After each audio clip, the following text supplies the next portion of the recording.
Hello YouTube, happy today and how are you today? I hope you're having a lovely day. Today for me it is Saturday. It has been a gorgeous day. Beautifully sunny.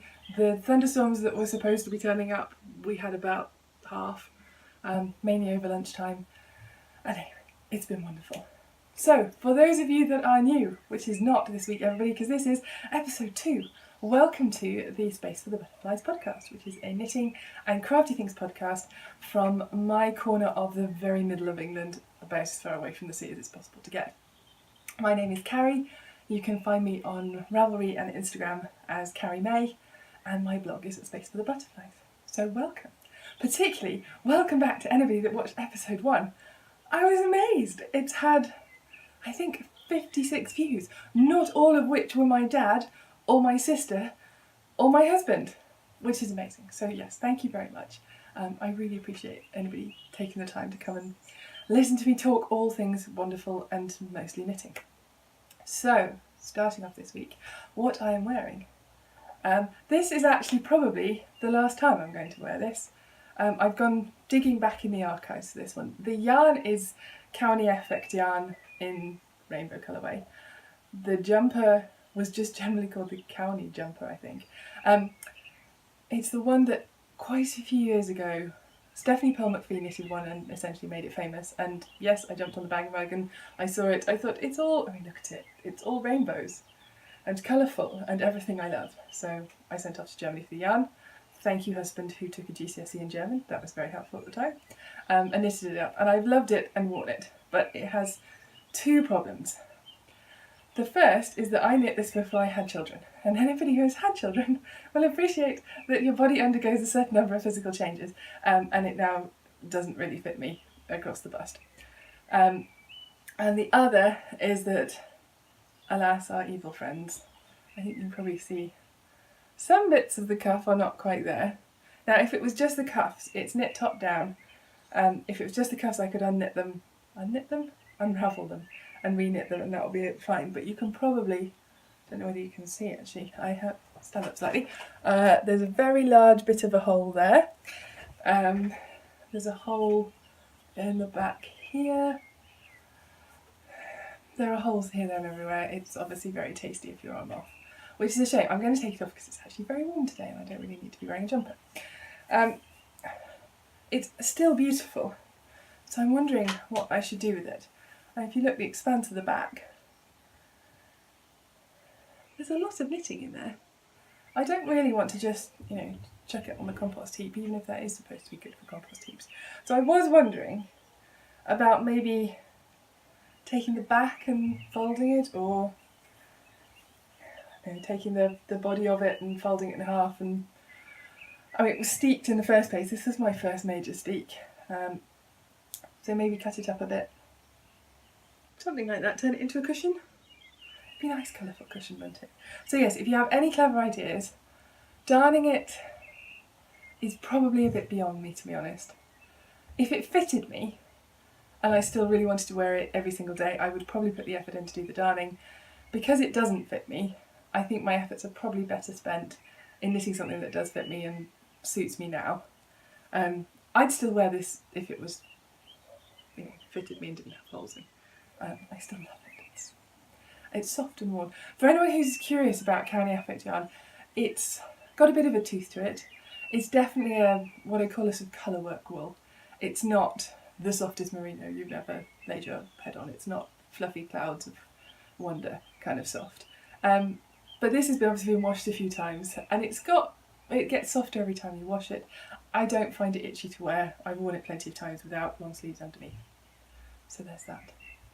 So yes, drop me a note in the comments or come and find me on Ravelry and say hi if you've got any genius plans as to what I should do. Oh yes, there's another hole. That's on the top. Just out of curiosity, and before I put this down in the corner, if anyone's interested, I must have made this at least 8 years ago, because my daughter is 7.5. And these are the steeks. They're not reinforced, they're not anything. They've just, okay, those ones are reinforced, but the ones at the shoulders I didn't bother with. And they've just sat there, they've not unravelled, they've not done anything. So it's all good. I'm hoping someone's going to come up with some incredibly creative genius idea for what to do with this, because I don't really want to just go, But for now, right, what I have been knitting this week. I've been knitting on my Coinneach cardigan and it's shrunk. This is definitely smaller than what you saw last week. The reason for that is, well, when these things were bunched up on the needle, I think it gives you a misrepresentation as to how large they really are. So I merrily knitted along. I had probably just shy of 17 inches. I'm aiming for about 17 inches. That's what I like in a body length. I'm very tall. So I had almost 17 inches, probably maybe an inch away. I was starting to get excited, joining the sleeves, it's all going to be wonderful. And then I put it onto 2 needles and tried it on. I am sort of triangular shaped as a body shape. I think pear shaped is supposed to be the official way, but it's not really very flattering. So triangular. So this fits beautifully where it hits on my hips, and I like it there. The problem is that as I go up and in, it was going up and straight. And by the time we got to sort of, bust, under bust, I could have fitted another child in with me or something like that. It wasn't going to be very flattering like that. So, and you may need to be sitting down for this because I ripped back about 7 inches of 3.25mm needle 4-ply, 331 stitches around knitting. Then I had to put it down and catch my breath. But then I've put it back on the needle again, and this time I'm doing some decreases all the way through. We were marking the side seams, so I'm doing decreases at the side seams, taking in 4 stitches around every 6 rounds, which will make it go and a little bit more like the shape it has when it sits on the needle. I think that I'm going to aim to take it down at least 1 size, probably 2 sizes. Also my gauge swatch lied. I'm knitting, I've got a lot fewer stitches to the inch. I think it's supposed to be 18 stitches and I've got 15 to 4 inches. Something of that ilk. So obviously it's looking, and I was knitting it to try and make it a little negative ease on my waist and my hips. Or, mostly on my hips. And then positive ease around the bust. It was coming out positive ease at the hips, which I actually quite like, and then positive ease at the bust, which doesn't really do much for anybody. So that's the plan. We'll see how it turns out. So this bit shrank, but having finished the socks, my little travelling knitting bag got put into use again because we have the start of a sleeve. We have the start of a sleeve that keeps escaping from the needles. Yes, I do have some missing stitches. This is what happens when you're knitting and then you don't realise where you are and suddenly you realise it's your station and you just have to jam it in the bag and hope that it's all still there. Also, if anybody has any clever ideas as where I have put one of my 3.25mm DPNs, please do let me know, because I could find 3 of them, which means I'm knitting with 3 DPNs and one, you see what it is, that is the end of one of my interchangeable needles, which is too small really, hence why all the stitches keep escaping. But yes, I have this much of a sleeve. The sleeve sizes are basically the same for the whole remit of the size I started knitting and the size I think I'll end up knitting. The sleeves, they start on the same number. They don't finish on quite the same number, but I'll just keep knitting and keep trying it on and see which one I like.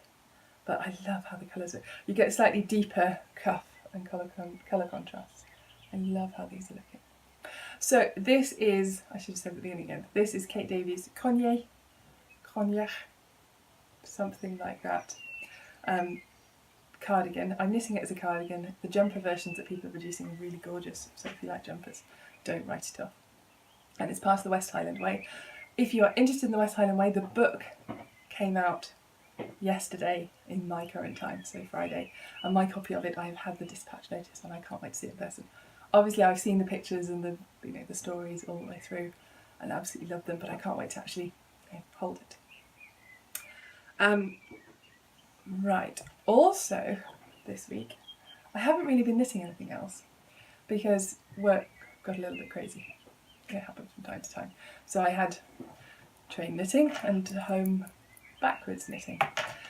But I did spend a little bit of time on my embroidery, and we are now up to W. I really thought I'd have finished it by now, but apparently my brain just wants to knit when it's been working. It needs holidays or weekends to be doing complicated, serious things like this embroidery. So you never know. I've got the rest of W in 3 letters. I might finish it before the next podcast. I hope so. It would be nice to show you. So those are what I've been working on at the moment. None of those got finished, but I did finish something. Well, I started and finished something. A very little something, or several little somethings.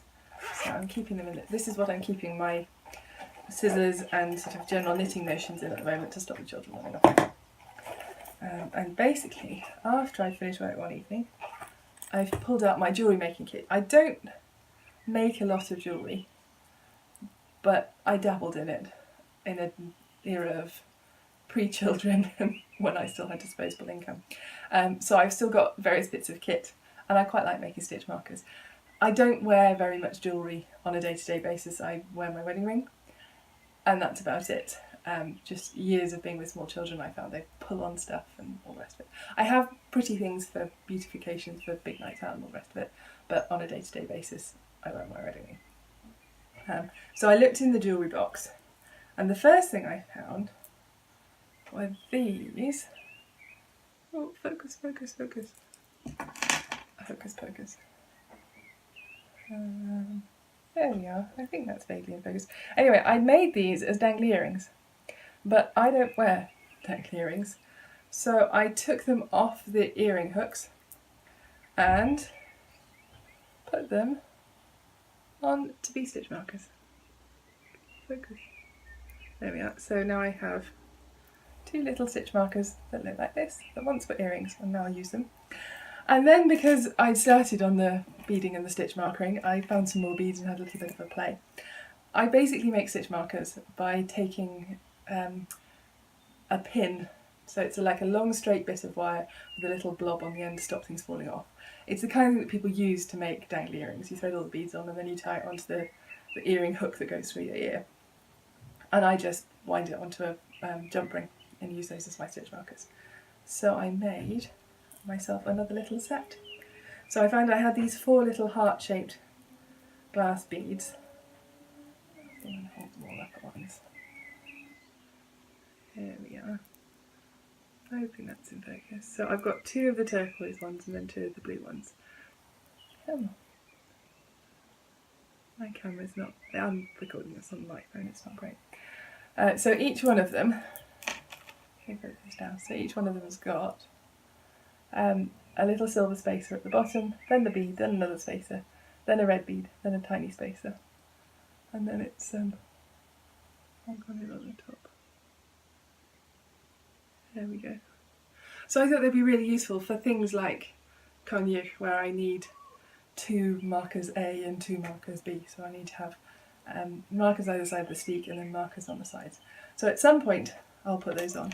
Oh, and I made another one, which I forgot to show you because it's on here. And this is simpler than simple. I found this bead, or charm, or whatever you call it.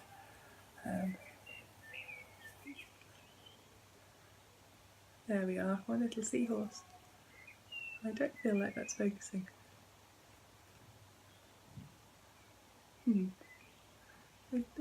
Stop focusing on me, camera. Problem is I can't see it if I come from the camera. I'll have to hope that you've spotted that that's a seahorse. Let's go back a bit. No, not on me. On the seahorse. I give up. It's a tiny little metal seahorse. It's really cute. So that's my finished object for the week. I have refilled my stitch marker collection. I've had loads of stitch markers over the years, and there are 2 possibilities. One is that the children take them, and 2 is that we have borrowers. I know which one I think is the most likely. But I end up needing to refresh the stitch marker collection every now and again. I think they also disappear down the side of the car, but that's far less exciting. So they're all living in this tiny little foxy pouch, which is from Anorak Online, apparently. This was in my Blogtacular goodie bag one year. I thought it was a cute little pencil case to bring out news to this. So that was what I have finished, and we've talked about what I have been working on, which leaves us with, I'm going to show you some books in a minute. Not books I have read yet, but books that are new. But first of all, and because there's a bit of a theme here, I also had some really, really exciting news this week. I mentioned, obviously, last week a lot about Kate Davies and the West Highland Way Club, and the Coinneach is come from the club, and the club book is coming up this week. But also, she announced the winners of the competition. There were two competitions that were being run. One was for designing a hat, any hat, that used at least 2 shades of the new Milrocchy Tweed yarn. And the other was for a colour competition. So it was whatever colours you use in the pattern for the Craigallian hat. I knit a Craigallian hat in the colours inspired by Start Bay, which is where I grew up in South Devon. And I gave it to my dad for his birthday, so I can't show it to you now. But you won! You could have knocked me over. It was a good job I was sitting down when I read the email. I was on the train going home from a horribly, horribly long day at work. I saw this email, I was like, what? Oh! So everyone on the train must have thought I was completely losing the plot. Like, so, you know, on a commuter train home, everyone's kind of going, we made it, we got through the day, it's time to go home. And then there's one person going, so yes, it's very exciting. If you've been over to Kate's blog, you can see all the other winners.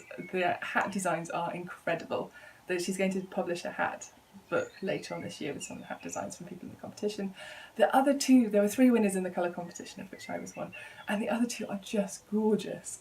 I look at them and think, oh, that's nice. I do still love mine though. It is being worn out and about around Start Bay at the moment by my dad. I will put in a picture of it here. I did manage to make the magic work last week, so hopefully I can work out what I did last time and replicate it. There are pictures of it on Kate's blog as well, and obviously on my Ravelry and further back on my blog. But yes, it's very pretty. It's the blues and greens, so there's blues for the sea and the waves.